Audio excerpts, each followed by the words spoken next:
sube el volumen, porque ahora mismo empieza El Nombre del Podcast, tu programa con toques de humor, donde descubrir podcasts nuevos cada semana. Presentado y dirigido por Kimman Mansa.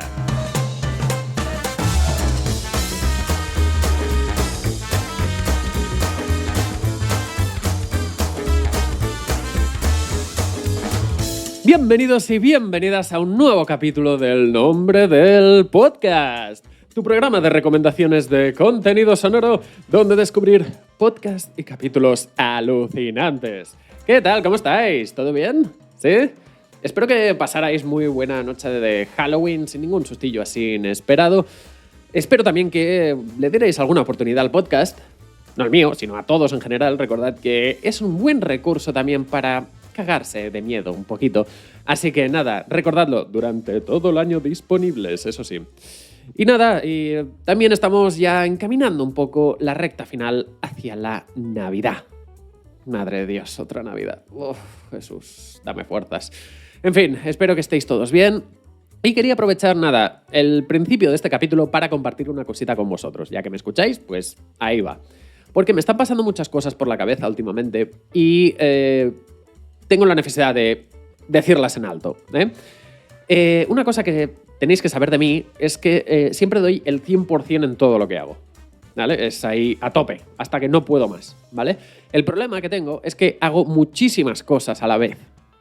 Estoy metido en muchos fregados, en muchas movidas al mismo tiempo y dar siempre el 100% en todo. Hay que hacerlo, pero puede ser muy agotador. Y entonces he querido darle una vuelta al tema del podcast.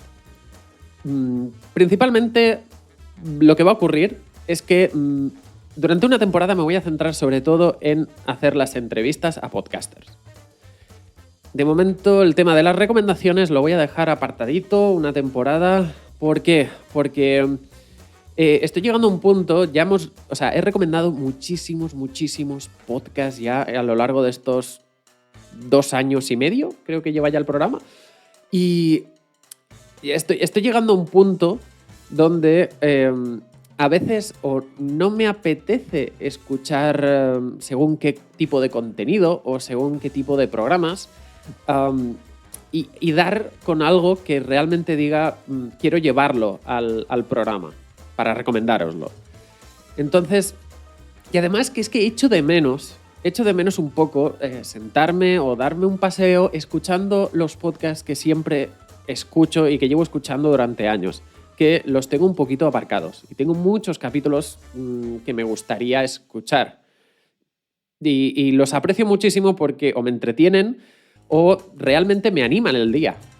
Hay podcasts que necesito escuchar solo para decir, mira, no quiero pensar en nada, quiero sencillamente pasar un buen rato y ya está. ¿Vale? Pues esto creo que lo voy necesitando estos días y soy de la opinión de que si empiezas a tener, una pizca de sensación de que lo que haces lo haces un poco obligado, debes recapacitar un poquito y ponerle solución. No quiero abandonar el podcast porque es que me encanta estar aquí grabando, conversar con otros podcasters y de todos los temas que se nos ocurran. Y es algo que no quiero perder, así que de momento vamos a salvarlo de esta forma. Y otra de las cosas en donde me voy a centrar sobre todo es que le voy a dar mucha más caña al canal de YouTube del programa. Diréis, ¿por qué? Otro que se lanza al vídeo. A ver, no es que me lance al vídeo, es que la mayoría de todos los que escucháis el programa lo hacéis a través de YouTube. ¿Vale? No es cosa mía, es cosa vuestra. Entonces, yo lo hago por vosotros. Entonces, claro, intentaré ofreceros una mejor experiencia a través de esa plataforma. Entonces, ya lo veréis. Ya he ido subiendo tanto todos los vídeos de todos los capítulos, tanto de recomendaciones como de entrevistas. Los tenéis ahí también por si queréis ver a las personas que invito al programa. Ahí tenéis todo el contenido. Y obviamente, pues en todos los shorts que he ido publicando también en ese canal. También tenéis las recomendaciones que voy haciendo en la televisión y bueno, y muchas cosas más, ¿vale? Lo tenéis todo en ese canal. Y nada, así que como tradicionalmente os invito a suscribiros, pues hoy no va a ser menos. Así que hoy formalmente os pido que os suscribáis al canal de YouTube del programa de El Nombre del Podcast, que a mí me va a ayudar muchísimo a crecer también en esta plataforma de la que estoy aprendiendo muchísimo también. Y me gustaría acabar el año ya con 1000 suscriptores. Vamos ya por un poquito por encima de eso, o sea, de la mitad de eso. Veamos a ver si entre todos pues podemos darle un empujón. ¿De acuerdo? Que eso me va a ayudar muchísimo. Eso sí, no estoy diciendo que abandone o que deje de publicar los capítulos exclusivamente en audio. No. O sea, lo vais a tener igualmente tanto, pues eso, en iVoox, en Spotify y en todas las demás plataformas. Eso no cambia nada. Pero iréis viendo a lo mejor pues que iréis viendo más contenido, pues eso, en vídeo. ¿De acuerdo? Así que nada, no me enrollo más. Espero veros por el canal, ¿de acuerdo?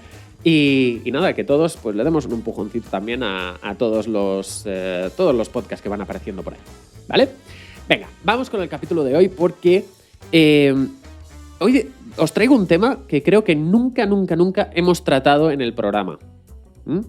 Porque y es muy interesante y no conozco demasiados podcasts que traten este tema.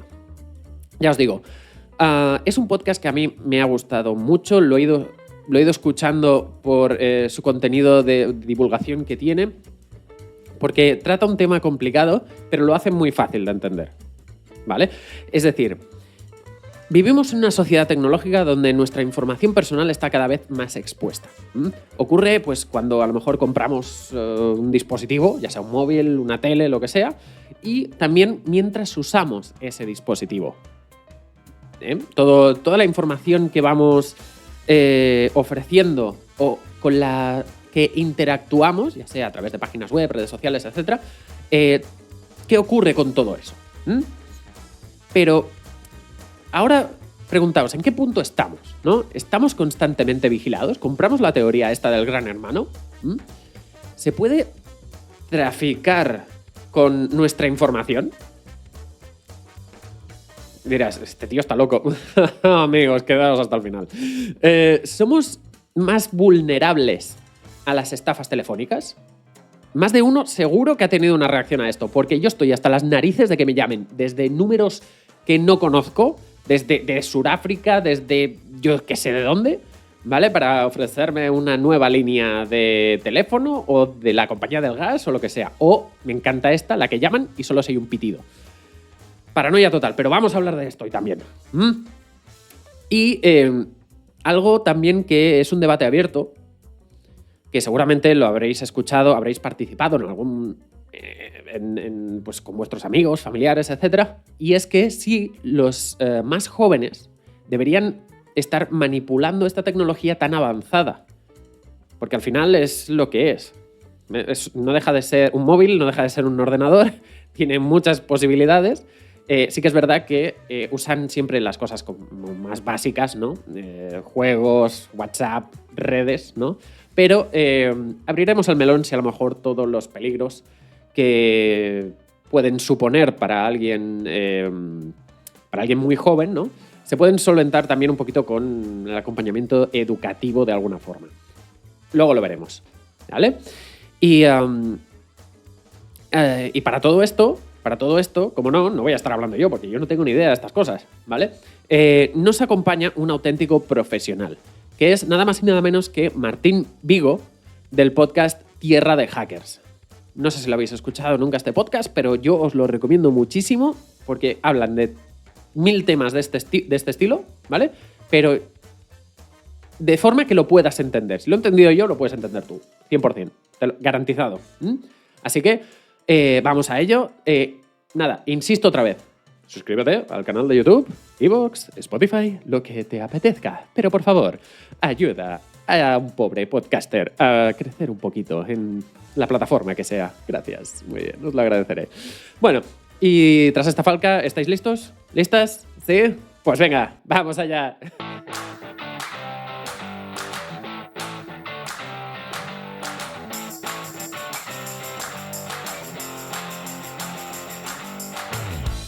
Bueno, pues ahora llegamos a la parte del programa en que tenemos a un podcaster invitado y preparaos porque creo que nunca os he traído este tema en lo que llevamos de historia del programa. Y es que hablaremos un poco de ciberseguridad. A veces da un poco de miedo, pero seguramente os habéis experimentado algo que os ha provocado bastante miedo cuando estabais delante de vuestro ordenador o con vuestro smartphone. Así que, pero no sufráis que este es un espacio controlado. Tenemos aquí una persona sabia, responsable, que nos va a guiar un poco a través de todos estos temas. Así que dad la bienvenida a Martín Vigo del podcast Tierra de Hackers. ¿Qué tal? ¿Cómo estás? Hola Kim, ¿qué tal? Pues genial que estés aquí. Ya te digo, tengo muchas preguntas para ti. Y yo encantado de responderlas. A mí hablarte de todos estos temas de privacidad, ya sabes que es algo que me encanta, o sea que sin ningún problema. Yo aquí, las horas que haga falta echar, a mí esto me divierte un montón. Oye, ¿y por qué te apasiona tanto todo este tema? Pues viene de pequeñito, como mucha gente que se dedica al tema del hacking. Empezó en la época probablemente que tenían 10, 12 años con su primer ordenador, sobre todo los que son de mi quinta. A mí me tocó durante mi comunión, fue el regalo que me cambió la vida. Y bueno, al principio muchos tenemos la historia en común de intentar modificar juegos de aquellos que venían en disquetes. Y eso fue un poco los inicios del hacking. Y luego concretamente a lo que me dedico hoy en día a divulgar, que es mucho sobre privacidad, pues me vino hace cosa como de 7 años que me fui 2 años a viajar por el mundo.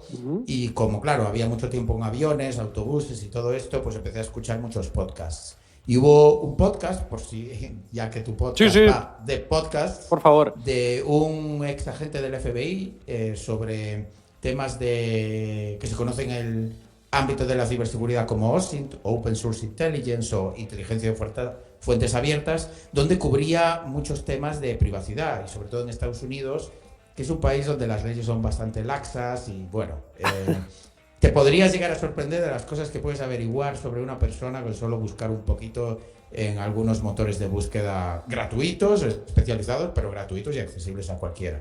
Entonces me empezó ahí a picar la curiosidad, empecé a investigar un montón y ahí llevo bastantes años. Qué guay. Sí que es cierto esto, porque el otro día lo hablábamos con Ana Mendoza de Crónicas de la Calle Morgue, que decía, claro, ella cuando estaba investigando a veces para algún crimen y tal, que en Estados Unidos hay bases de datos de todo. De todo. O sea, y además es como dices, es muy accesible. O sea, puedes saber qué número de zapato tenía la persona que... Sí, ya mira, uno de los últimos webs que encontré que puedes hallar información era cogiendo el número BIN de un coche, puedes averiguar el dueño, su dirección, su teléfono, su email, y el número BIN está visible desde fuera de un coche. Entonces, son de estas cosas que dices tú, pero ¿quién ha hecho esta base de datos? ¿Por qué es pública? ¿Cómo están estas cosas así, no? Pero bueno, es un recurso súper útil para ciertas investigaciones, especialmente para fuerzas y cuerpos de seguridad del Estado. Sí, es que tal cual. Yo me sentía un poco así cuando ves por la tele, yo qué sé, CSI, que dices, uy, voy a mirar la matrícula de esta persona, tú. Y digo, hola, qué guapo, ¿no? Y luego resulta que tampoco es tan extraordinario. Es como, espera, que voy a entrar en Google, y lo buscan. Y lo buscan. El otro día lo vi en una serie, de hecho, de un abogado que quería buscar precisamente un coche. Iba buscando un coche y metió no sé si el número de bastidor o qué era, y ¡pum! El historial de todos los propietarios, etcétera. Madre mía. Sí, aquí, por ejemplo, en España puedes pagar 6 euros y a la DGT y puedes averiguar toda la información que tiene un coche. En principio está diseñado para temas de poder saber si en la compraventa de un coche, si un coche ha tenido un historial de accidentes, pero ahí te sale el nombre, el teléfono, la dirección del dueño. Wow. Entonces, con 6 euros en España, en Estados Unidos gratis, pero aquí con 6 euros ya puedes averiguar información así. Hostia, a ver si vamos a saturar a la DGT después de... Bueno, están monetizándolo, entonces a lo mejor ni se quejan.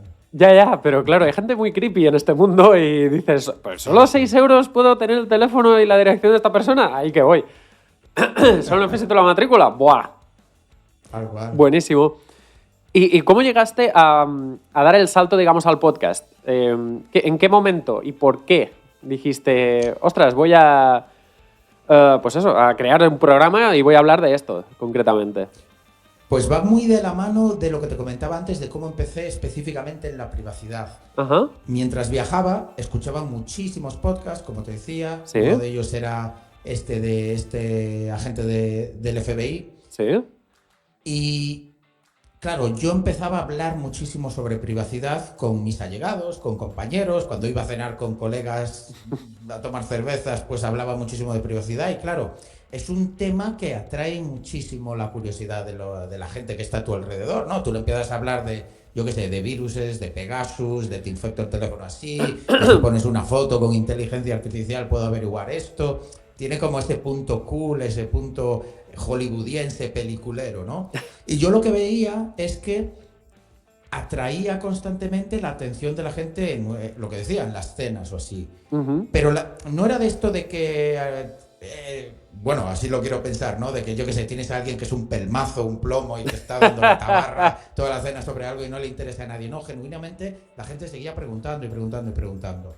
Yo considero que se me da bastante bien el tema de dar charlas en conferencias y todo eso. Es algo que ya venía haciendo durante muchos años y digo, ostras, con lo que a mí me apasiona lo de la privacidad, me gusta la parte de divulgar. Uh-huh. Y cuando hablo de este tema en concreto, a la gente veo que le interesa y me sigue preguntando y es un poco el centro de atención, ¿no? Este tema en concreto de la privacidad, pues llegó la pandemia. Uh-huh. Digo yo, ¿cuál es mi proyecto de pandemia? Todo el mundo tiene uno. Yo, en principio, iba a ser perder peso, pero bueno, lo dejamos de lado. Y precisamente fue cuando todo el mundo ganó mucho peso. Claro, el pijama engañaba mucho, estar todo el día en pijama. Ya ves. Uf.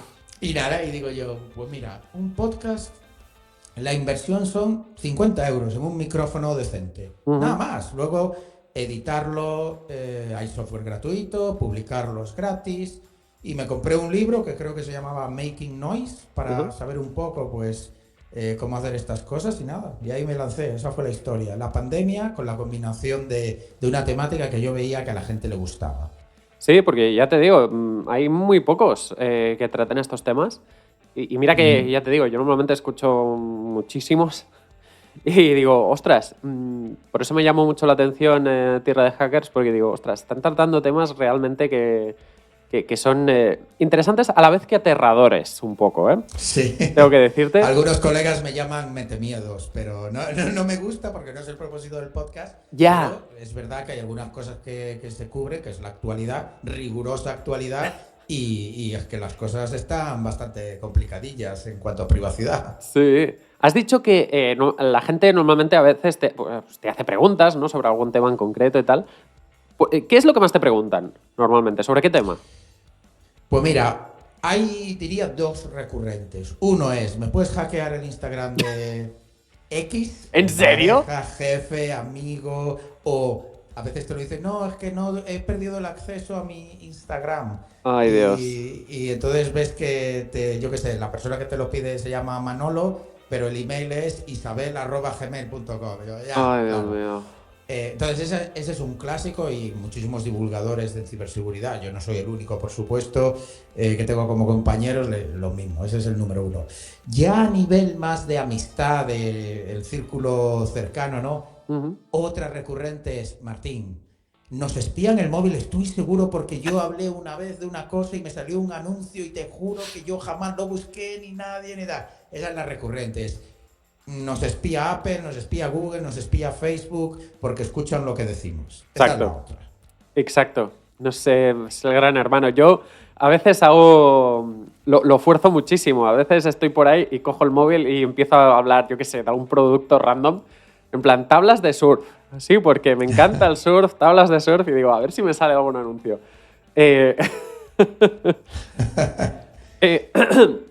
¿Tú crees que, o sea, esto para ti es un problema? Que normalmente, o sea, que toda esa información que rastrea nuestra actividad sea accesible, por así decir, para todas estas empresas. Lo es, y yo creo que estamos más allá de meramente que sea una opinión. O sea, hemos visto ya que esto se utiliza para monetizarse. Te puedo dar claros ejemplos. Hace unos meses daba una charla tipo TED en una universidad, y justo acaba de suceder una cosa que traje al podcast en la que, un ciudadano estadounidense quiso renovar su seguro de coche porque le cancelaron el que tenía, ¿no? A veces, pues, la compañía aseguradora te dice, no te queremos asegurar más porque no nos compensa. Le extrañó, porque normalmente esto sucede cuando tienes un accidente, ¿no? Y bueno, pues al final de año no te renuevan. Y entonces se puso a hacer, pues, shopping de otras, llamando, mirando en webs y pidiendo presupuestos. Y veía que los presupuestos eran elevadísimos. Pero otra cosa que vio, aparte de que el precio que le daban era elevadísimo, lo cual era raro porque no había tenido ningún accidente en su historial, era que los precios de todas las compañías aseguradoras eran prácticamente el mismo. Y claro, esto le extrañaba. Entonces llamó a una por teléfono, uno de estos tíos de ventas, y hubo un momento que le dijo eso, oye, mira, es que me echaron de la que tenía y solo encuentro precios que no solo son el mismo, pero que son elevadísimos.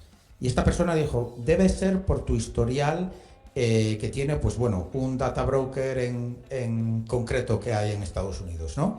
Son estas empresas que se dedican a recopilar datos y empaquetarlos, limpiarlos y revenderlos.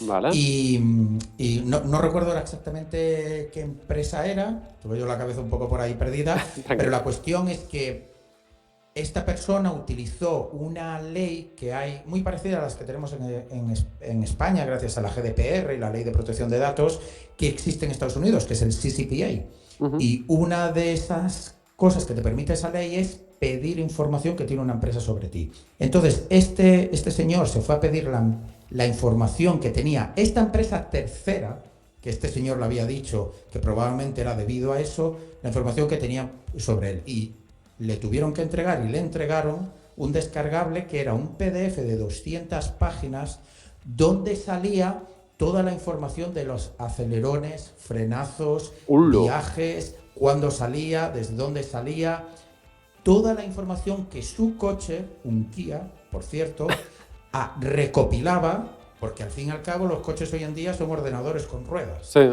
Y esa información de alguna manera acabó en una empresa que se dedica a revender datos. ¿A quiénes? A aseguradoras, a compañías de seguros de coches. Por tanto, se cerraba el círculo. Este señor compró un coche, ese coche está recopilando datos sobre su comportamiento a la hora de conducir el coche, el fabricante se lo vende a una empresa, a un data broker, y este data broker lo monetiza revendiéndoselo a las compañías de seguros. Entonces, esto era por daros un dato curioso, pero donde vemos, para contestar a tu pregunta, que no se trata simplemente aquello de que me dicen muchos amigos, que Martín, yo no tengo nada que ocultar, a mí qué más me da. Sí, yo sería uno de esos también. Claro, pero mañana cuando tengamos un problema médico o una compañía aseguradora decida que tú tienes un 20% más de probabilidades de tener cáncer porque te gusta salir por las tardes, juegas al pádel y tu color favorito es el amarillo, y digo cosas inconexas porque hablo del Big Data, ¿no? De cuando tienes muchos datos se puede empezar a hacer correlaciones y cosas que parece que ¿qué más da que una aseguradora sepa cuál es mi color favorito? Evidentemente estoy usando ejemplos absurdos, pero para que se entienda. Cuando tú eres capaz de conseguir datos de tantas fuentes y con algoritmos avanzados puedes llegar a conclusiones y a lo mejor pues en el futuro, como le pasó a este señor, pues no te hacen un seguro que necesitas. Entonces hay que tener esto muy en cuenta y esto es solo uno de los muchos ejemplos. Madre mía. Yo, es que cuando oigo estas cosas, no sé qué pensarás tú también, pero creo que estamos llegando a un punto donde el progreso en sí de tecnológico nos está frenando más que avanzar, ¿sabes? O sea, es como maldita tecnología, o sea, iba a decir maldita tecnología, no, pero claro, o sea, la tecnología es muy buena y la podemos usar muy bien, pero claro, o sea, es lo que dices, de tanta información creo que nos va a acabar poniendo más palos en las ruedas que otra cosa. Sí, mira, la tecnología desde luego es excelente porque aquí estamos tú y yo hablando desde puntos diferentes de la ciudad, claro, y con un altavoz para miles de personas con imagen y audio. Eso antes era hace 40 años, había la radio, ondas sonoras y poco más. Tal cual. Entonces, por supuesto, la tecnología es algo buenísimo, pero claro, yo le preguntaba a una persona, Mikko Hipponen, que es un gurú de la ciberseguridad, un señor de Finlandia, que lleva muchos años en esto, le preguntaba que qué pensaba él, porque él también hablaba, como yo, de los peligros de la privacidad, pero claro, eso va de la mano del progreso. Me explico. Yo quiero un Tesla, quiero que se conduzca solo. A mí me gusta esto de los coches autónomos, pero para tener coches autónomos necesita estar grabando la calle para mapear la carretera. Sí. Y los datos se tienen que estar compartiendo con el servidor, con el fabricante, para que se puedan desarrollar algoritmos de conducción autónoma. Entonces, yo le decía, claro, ¿cómo puedo hacer yo que quiero un Tesla, pero a la vez quiero mi privacidad? Y Tesla es uno de los fabricantes de coches. Esto en un estudio que hizo Firefox, la Fundación Mozilla, está detrás del navegador de Firefox, es el fabricante que más abusa de la privacidad, digamos que tiene las peores condiciones. Pero claro, es que tener un coche autónomo mola. Entonces, claro, está muy reñido. Y él decía que no había solución, que él definía nuestra generación como la generación que ha abandonado el derecho a su privacidad en pro del progreso. Y claro, te lo dice un tío que sabe mucho de esto y dice, pues es lo que hay. Claro, es que es verdad, está complicado. ¿Es en plan o sea, es a favor del progreso o es a favor de estar más cómodos, entre comillas? Porque, también, claro, también. no sé, claro, hoy, por ejemplo, cuando, estaba pues, preparando, entre comillas, esta charla, ¿no? Claro, hoy he visto que has publicado un capítulo, que todavía no me ha dado tiempo de escucharlo, donde hablas de televisiones inteligentes. Sí. Nada, solo he leído la descripción del capítulo y he dicho, mira... Ya ni apetece escuchar. Me voy a mi casa. O sea, es que ya no... ¿Puedo tener algo en mi casa que no me esté espiando todo el rato, por favor? Qué gran pregunta.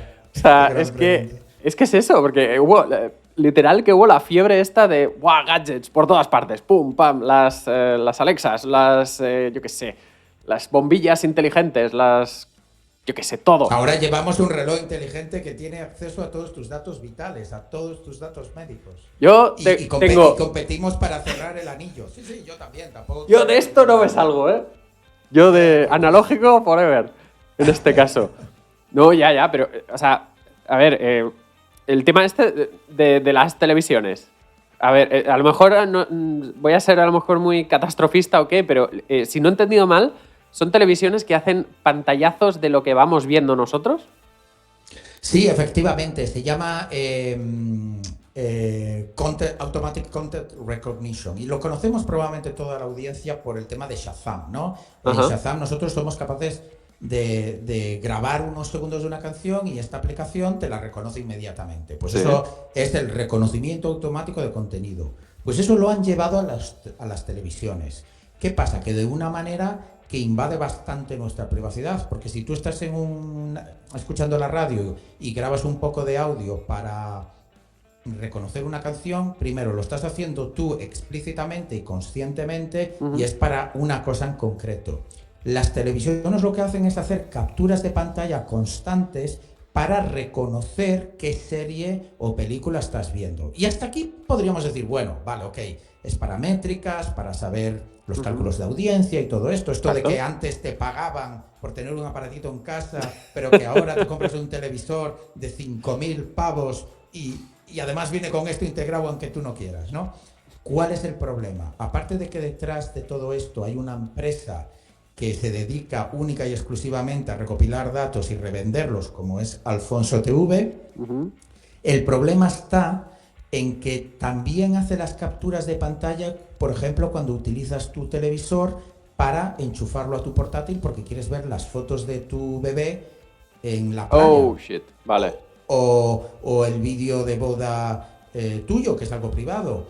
Pero también está haciendo capturas de pantallas cuando utilizas aplicaciones. Por ejemplo, yo veo muchas veces YouTube en mi televisor inteligente. Sí. Pero es que YouTube, si lo piensas, o sea, que yo esté viendo Telecinco o Antena 3 y que se haga una captura de pantalla, bueno, eso digamos que ya son datos públicos, ¿vale? Sabes que yo lo estoy viendo, ok, no es el fin del mundo. Pero YouTube es como Google. Yo en YouTube he visto vídeos de ostras, me duele la espalda, ¿sabes? Aquello que buscas síntomas de enfermedad y que siempre al final acabas teniendo algo terrible. Sí.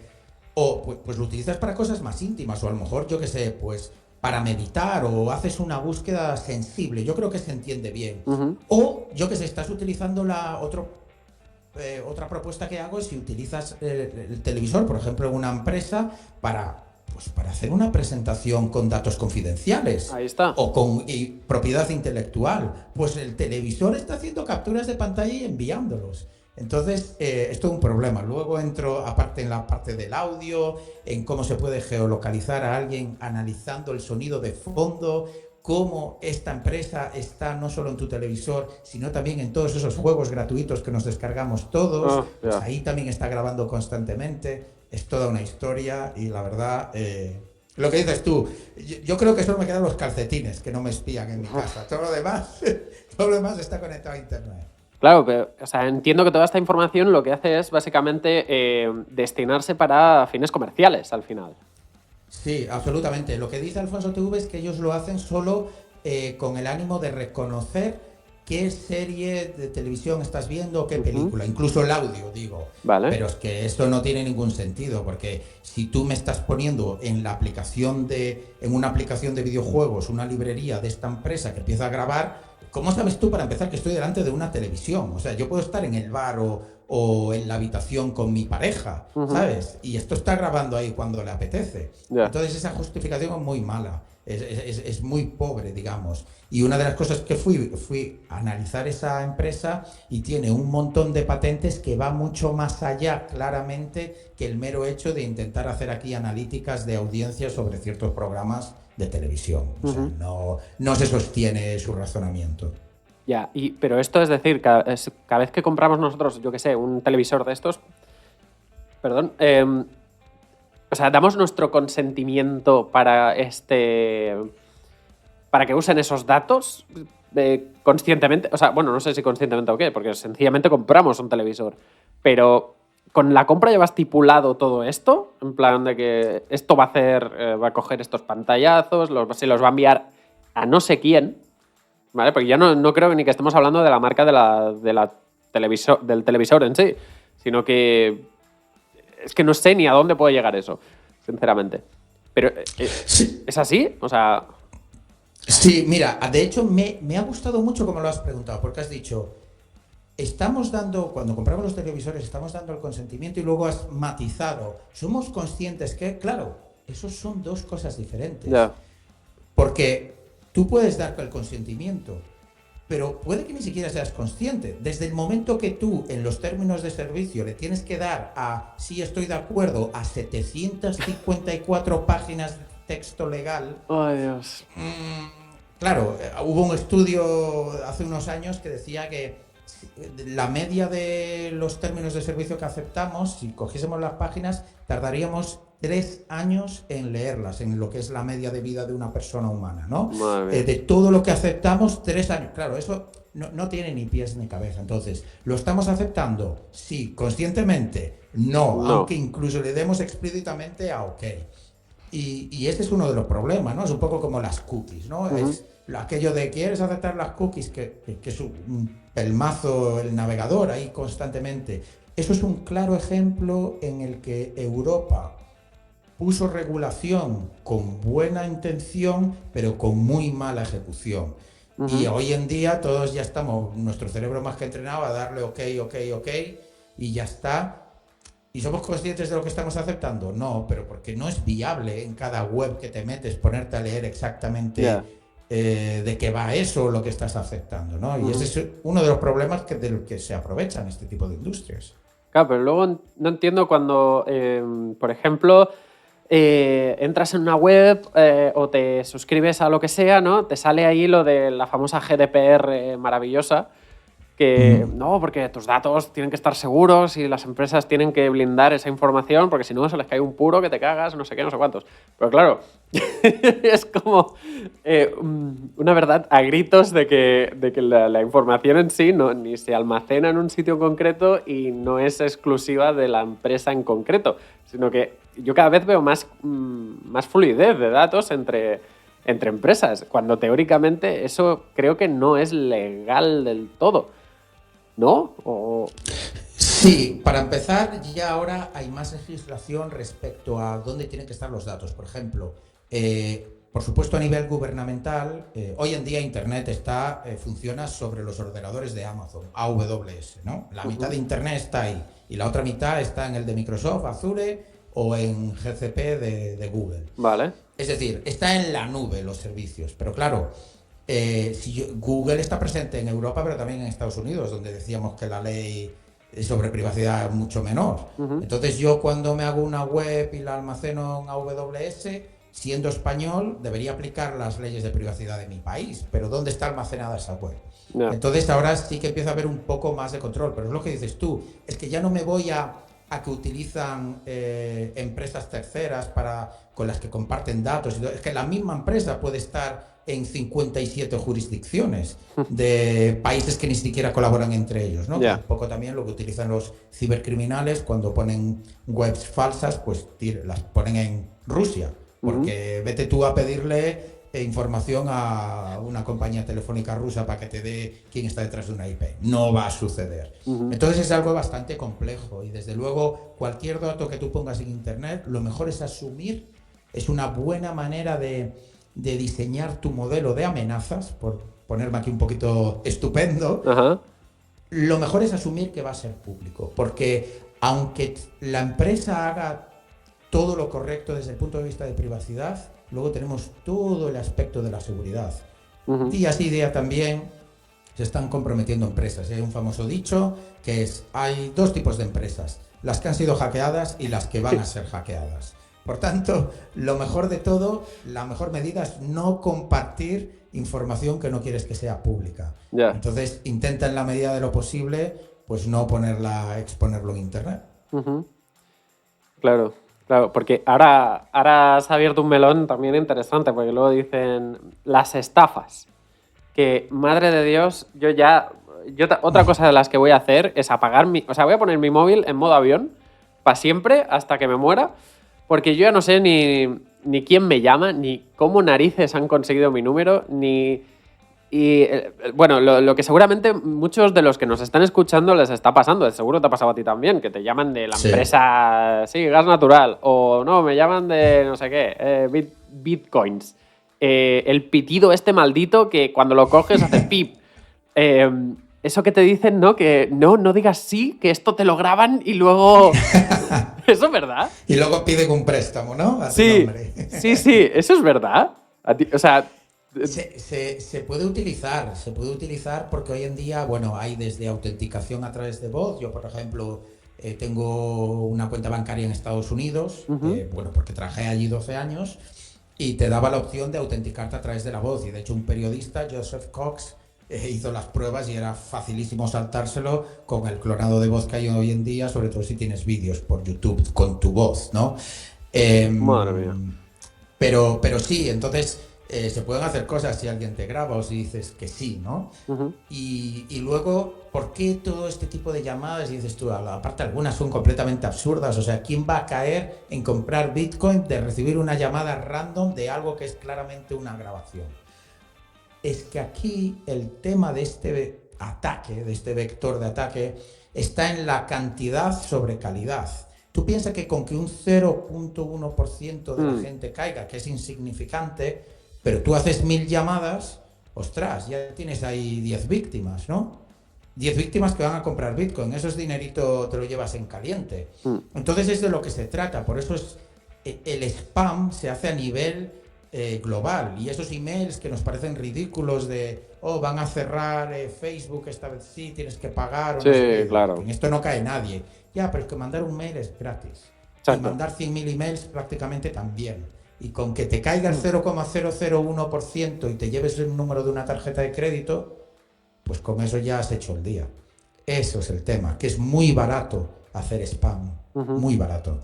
Claro, y luego yo pienso, es decir, todas estas empresas, ¿vale? Tanto de telefonía como de internet o de emails, etcétera. Ostras, no quiero decir, el servicio es suyo.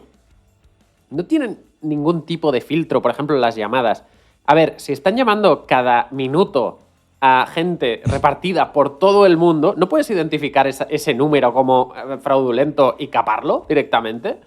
Quiero decir, o sea, supongo que recursos hay para hacer estas cosas.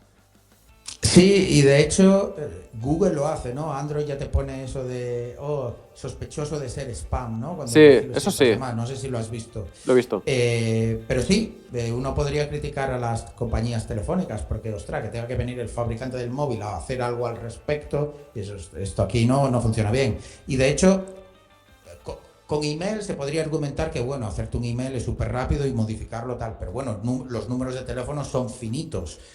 No es tan fácil conseguir un número de teléfono como conseguir crearte una nueva cuenta de email. Sí, yo no sé si es que no interesa porque las llamadas se hacen y las cobran. Las cobran.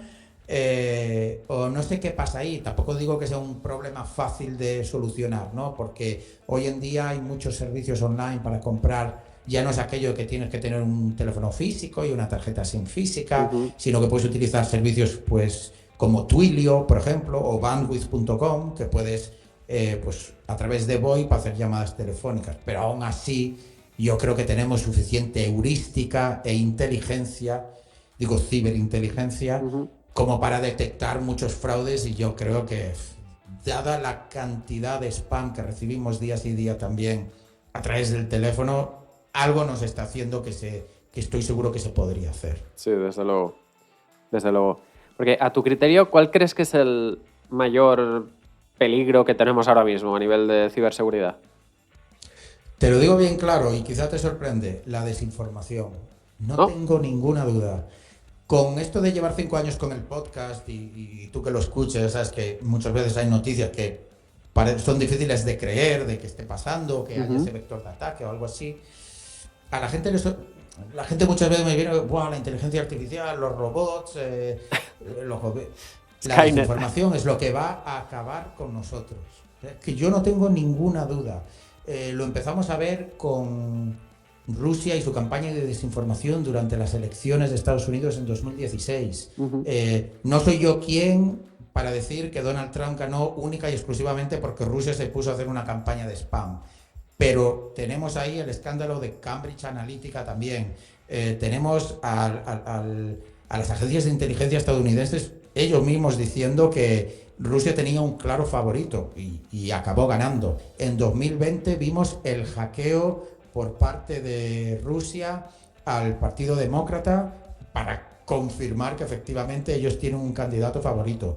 Luego hemos visto campañas de desinformación en Brasil. O sea, a nivel político tenemos ejemplos por todos lados. Pero es que ahora lo estamos viendo incluso con la tragedia que ha pasado en Valencia. O sea, el propio... Me voy a la máxima institución española para que no sea una opinión mía, ¿no? Esas famosas palabras que se grabaron al rey diciendo a otra persona: ten en cuenta que hay mucha gente que quiere desinformar, ¿no? En esas imágenes que se estaban echando barro y todo esto, yo creo que todo el mundo lo vio. O sea, el propio rey de España está ya hablando de campañas de desinformación. Entonces, no me tenéis que creer a mí, pero a lo mejor a alguien que sabe un poquito más, ¿no?, de lo que se cuece en el país.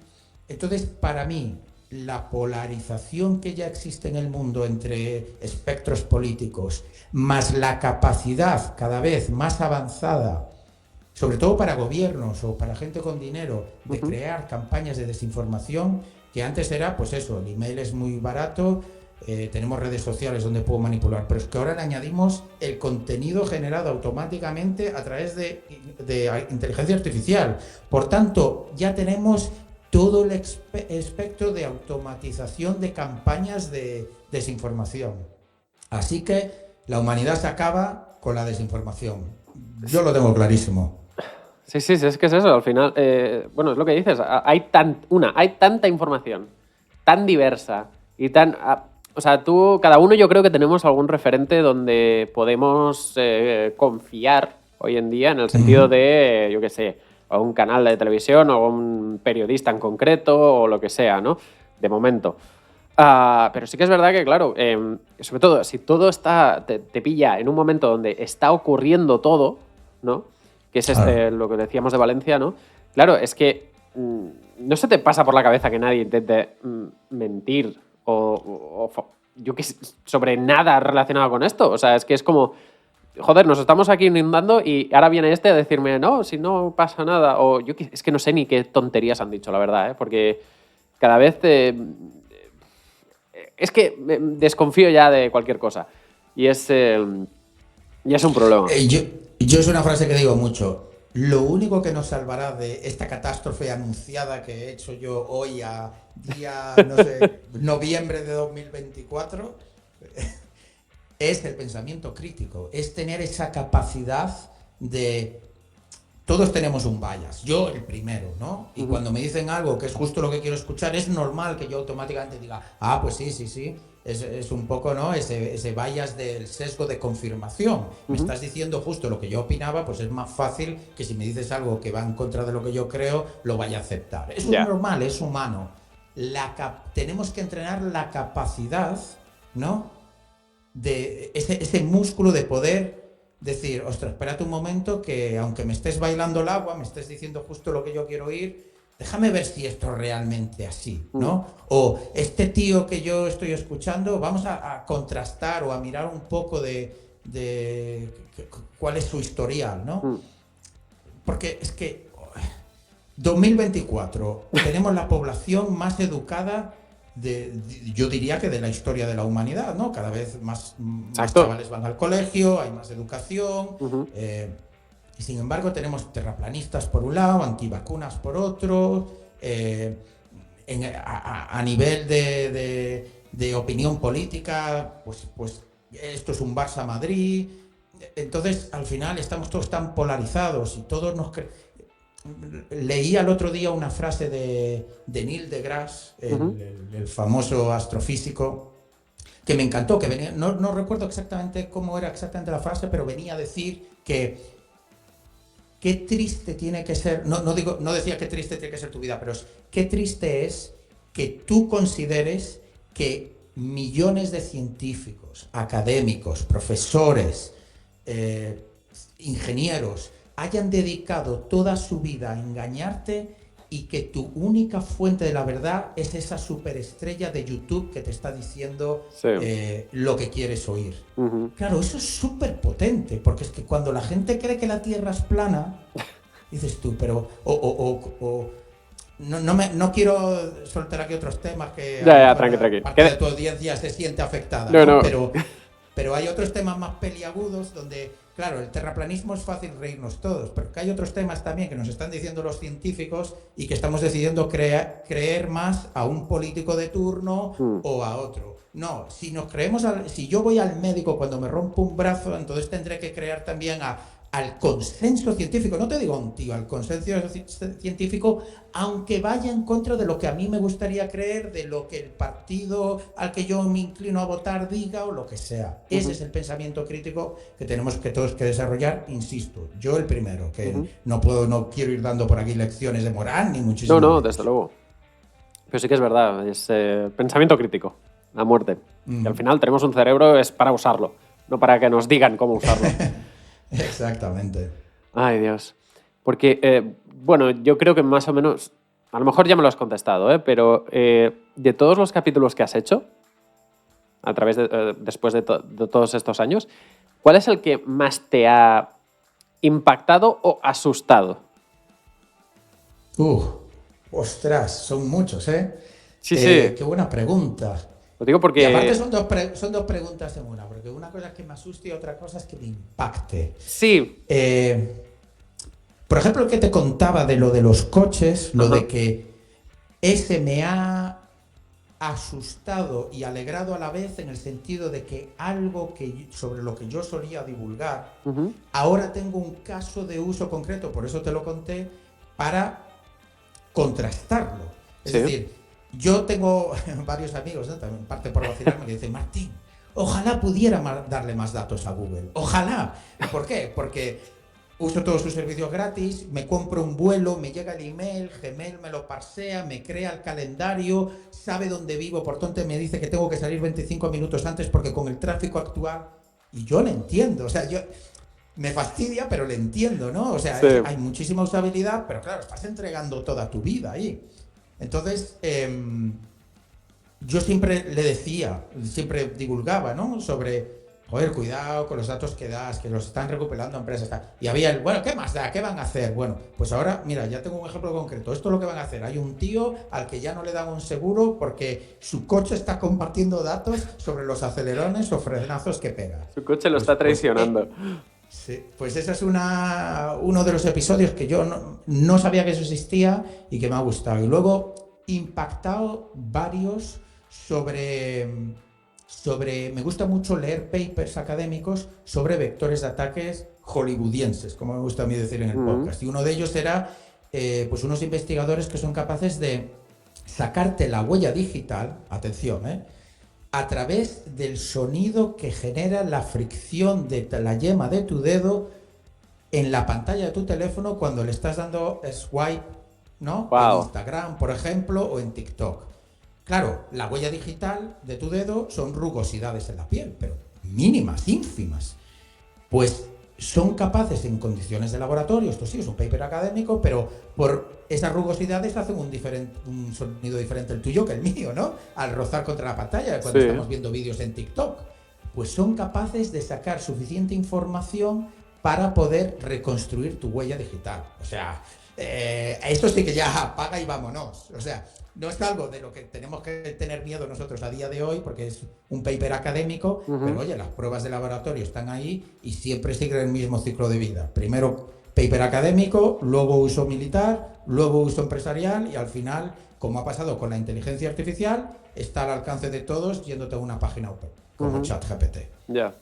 Claro, luego al final es que si no sé cómo decirlo, si toda la sociedad se basa en todos estos datos, la persona que pueda alterar esos datos se lo puede pasar muy bien también. Porque estamos como sentando las bases para algo muy automático, por así decir. Lo que dices de, por ejemplo, lo del seguro del coche, ¿no? Dices, vale, las empresas se fían de estos datos, pero si yo lo manipulo para que mande otros, soy el puto amo de todo. O sea, por así decirlo. Solo alterando los datos. No estoy ya diciendo de hackear el coche entero. O sea, para abrirlo y llevármelo a casa. Solo los datos que monitorizan estas... pues esto, todos los gadgets en sí. Perdón. Y eso, vaya. Porque es que todo esto a veces lo pienso sobre todo con el tema de, yo qué sé, las redes sociales, por ejemplo, o a veces con los podcasts, ¿no? Que competimos o tenemos un poco el baremo en, pues eso, en suscriptores, ¿no? O en escuchas, etcétera. Y lo mismo en redes. Y claro, es todo tan etéreo, por así decir, que dices, wow, es que yo quiero tener 1 millón de followers. Vale, espera, que voy por detrás, te pongo 1 millón de followers. Vale, ¿te sientes diferente? Bueno, estoy bien. Me digo, es que son putos números al final. Sí. Podemos autoengañarnos todo lo que queramos, pero es como... y ya entramos un poco en el tema de la autoestima y todo esto, ¿no? Pero, y voy un poco a lo que quería preguntarte ahora, porque estamos hablando de tecnologías muy sofisticadas en general, pero si hablamos de ordenadores y de móviles, claro, es un debate que también está muy abierto hoy en día, que es... o sea, ¿deberían tener acceso los más pequeños a toda esta tecnología? Que esa es otra. ¿Tú qué crees? Claro. A ver, es complicado. Desde luego yo creo que existen suficientes estudios y evidencia, que es lo que cuenta, las opiniones es otra cosa, para hablar, por ejemplo, de la adicción a los móviles. Yo creo que tengo adicción, y mira que no uso redes sociales y tal, pero quiero decir, yo cuando subo en el ascensor, he hecho un vistacito en esos 20 segundos a ver, refresco por 50 veces Twitter, por ejemplo. No soy capaz de tener la mente en blanco mientras sube el ascensor, ¿sabes a lo que me refiero? Sí. Entonces, si tenemos esa evidencia y la tenemos específicamente para niños, pues hombre, si hablamos de adicciones, tiene que haber un control. Eso desde el punto de vista de la responsabilidad, digamos, de los padres de controlar, al igual que no le das chucherías para comer todos los días, ¿no? Correcto. Pero luego tenemos todo otro aspecto oscuro de los peligros de Internet, los malnacidos que hay, que intentan aprovecharse pues bueno, de la evolución que ha habido respecto a la gente joven, poner fotos en redes sociales, sugerentes, y claro, hay muy mala gente, y cuando todavía es un niño de 12, 13 años que ya le ves en redes sociales, que ya ves que tiene un móvil, estas cosas hay como padre tienes una responsabilidad muy grande y muy importante de tener eso controlado, ¿no? Porque hay peligros reales para los niños, no solo desde el aspecto de la adicción, sino el poder caer en estafas, extorsiones, o cualquier tipo de abuso a través de internet por alguien al otro lado del mundo. Es que es eso, o que se hagan pasar por sus propios padres también, que ya puestos a imaginar. Por eso te digo, yo a veces, claro, me lo imagino, no sé qué piensas también, no sé si deberíamos tener en plan, o rollo, un carnet tecnológico, en plan, ¿sabes? Como el carnet de conducir, pues también tecnológico. O que haya una asignatura en el colegio que sea,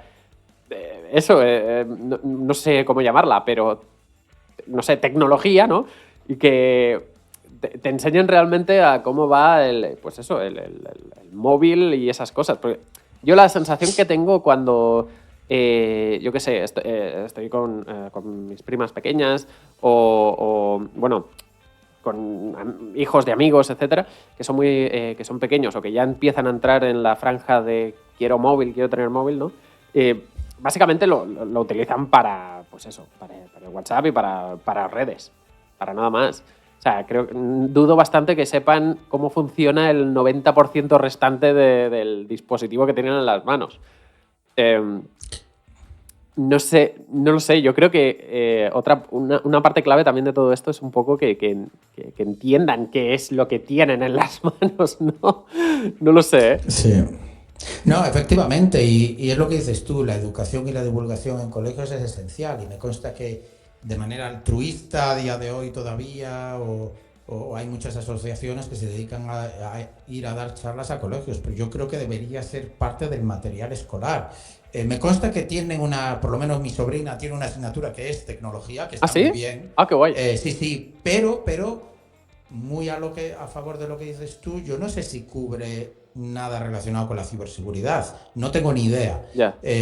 Y si no lo hace, debería, desde luego, porque lo que no podemos pretender es que los niños o los que ya están en la edad de la pubertad, ¿no? Adolescentes, que no me salía la palabra, me salían teenagers, perdona, gracias. Caparles del acceso a las redes sociales. Es una herramienta para estar en contacto con tus amigos, con gente de fuera, para jugar, para entretenerse. O sea, es parte de nuestra vida, y si les queremos cortar eso, podríamos empezar por nosotros. Entonces la cosa ya cambia, ¿no? Pero desde luego el uso responsable de las redes sociales es responsabilidad de los padres, de los educadores, y es importantísimo, porque es que vemos día sí y día también casos de sex extortion, lo que decía, de manipulación, de obligarles a mandar fotos sugerentes porque de alguna manera les hicieron caer en una trampa, pues haciéndose pasar por alguien que como, pues yo qué sé, un novio o algo así. Desde luego.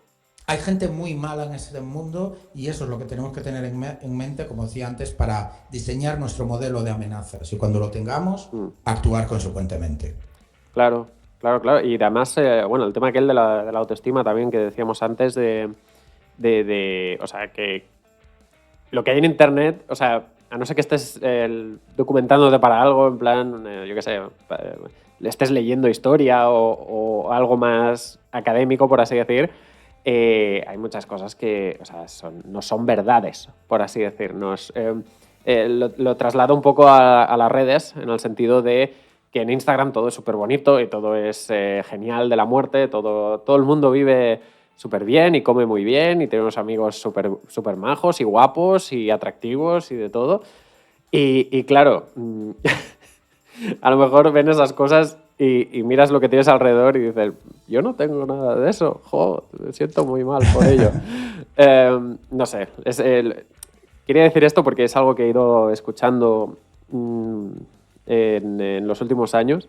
Y digo, pues para también dejarlo por aquí. Y lo de la educación, claro, también. O sea, yo cuando era pequeño teníamos clase de informática también. Claro, ahí era aprender ofimática, Claro. Office, Excel y todo esto. Sí, Exacto, exacto. Pero bueno, sabías que existían los virus y que tenías un antivirus y que El había McAfee. el McAfee. Ay, Dios. Calla, que yo creo que todavía lo tengo por ahí. Y esas cosas, ¿no? Y digo, bueno, pues es introducir algo más.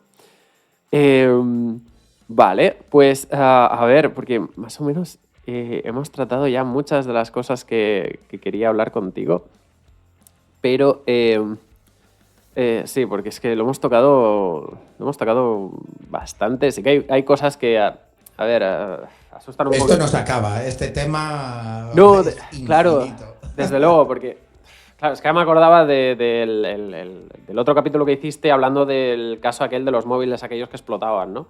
Pero esto ya... Sí, los beepers. Eso es Sí, muy sí, extremo los ya. buscas. Y digo, claro.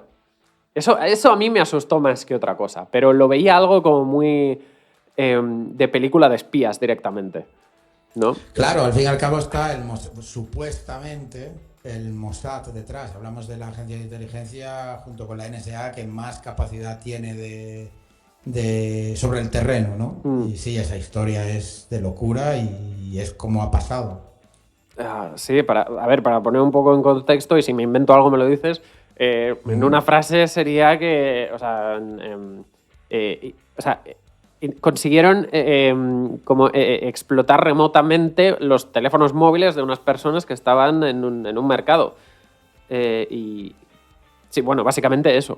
No me atrevo a decir nada más. Sí, por añadir todavía un poquito más de contexto, o sea, vas muy bien alineado. Básicamente Israel, que está en la guerra actual contra Palestina, pues lo incrementó a el Líbano y concretamente para ir hacia miembros de Hezbollah, que es el grupo, ¿no?, terrorista en Líbano. Y lo que hicieron fue hacer un implante explosivo dentro de buscapersonas, no de móviles, sino de buscapersonas y de walkie-talkies, de manera que al enviar un mensaje explotase. Y eso fue lo que hicieron, explotaron miles de buscas y de walkie-talkies a la vez, porque era una operación de la agencia de inteligencia israelí para no solo eliminar al máximo de miembros de Hezbollah, sino también identificar a muchos, porque imágenes de cámaras de seguridad en supermercados, registros de hospitales, cámaras de tráfico, claro, eso se estaba compartiendo por redes sociales y en noticias como es normal, y ahí te aseguro que está la agencia de inteligencia israelí haciendo fotos y capturas de pantalla a las caras de estos miembros que fueron a hospitales a que les sanasen las heridas, ¿no? Pero claro, es que hablamos de que interceptaron el envío de buscas desde Taiwán y metieron explosivos para que se explotasen remotamente al recibir un mensaje. O sea, ya es una locura. Este ciberterrorismo da... Ciberterrorismo de manual, de definición, de libro. Pero da miedo. O sea, claro, tú imagínate que en, yo qué sé, en 50 años, 100, los que sean. Claro, puedes hacer lo mismo, pero con los móviles que quieras, ¿no? De la persona que quieras. Sí. Esto lo llevas en el bolsillo todo el día. Como... De hecho, claro, o sea, ahí se interceptaron, por decirlo de una manera así rápida y mal, 4 palés que iban hacia Líbano de buscas. Hay a lo mejor gente que tiene ahora mismo un busca o un walkie-talkie con explosivo dentro que no detonaron y lo va a tener para toda la vida. Eran 3 gramos de PETN, que es un explosivo que utilizan mucho los terroristas porque los rayos X no lo detectan. Pero claro, tenemos ahora que añadir a nuestro modelo de amenazas que a lo mejor nuestro iPhone tenga ciertos gramos de material explosivo. Pues a lo mejor sí. ¿Te acuerdas aquella época que decían que los iPhones explotaban? Sí, ya bueno, los Samsung.